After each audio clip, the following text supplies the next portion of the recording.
Betting యాప్లు promote చేసిన కేసులో యాంకర్ శ్యామల కొద్దిసేపటి క్రితం పంజాగుట్ట పోలీసులు ఎదుట విచారణకు హాజరయ్యారు. తనపై నమోదైన కేసును కొట్టివేయాలంటూ ఆమె తెలంగాణ హైకోర్టులో క్వాష్ పిటిషన్ వేసిన సంగతి తెలిసిందే.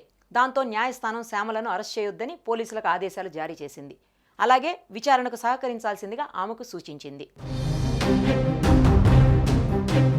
బెట్టింగ్ యాప్స్ ప్రమోషన్స్కు సంబంధించిన ఆరోపణలపై పలువురు బుల్లితెర సెలబ్రిటీలు, సోషల్ మీడియా ఇన్ఫ్లుయెన్సర్స్పై పంజాగుట్ట పోలీసులు కేసు నమోదు చేసిన సంగతి తెలిసిందే. ఈ కేసులో ఇప్పటికే విష్ణుప్రియ, రీతు చౌదరి పంజాగుట్ట పోలీసులు ఎదుట విచారణకు హాజరయ్యారు. అయితే శ్యామల తనపై నమోదైన కేసును కొట్టివేయాలని కోరుతూ తెలంగాణ హైకోర్టును ఆశ్రయించారు. శ్యామల దాఖలు చేసిన పిటిషన్పై విచారణ చేపట్టిన హైకోర్టు ఆమెపై నమోదైన కేసును క్వాష్ చేయడానికి నిరాకరించింది. అదే సమయంలో ఆమెను అరెస్ట్ చేయొద్దని హైకోర్టు పోలీసులను ఆదేశించింది. అలాగే సోమవారం రోజున పంజాగుట్ట పోలీసుల ముందు హాజరు కావాలని శ్యామలను కూడా ఆదేశించింది.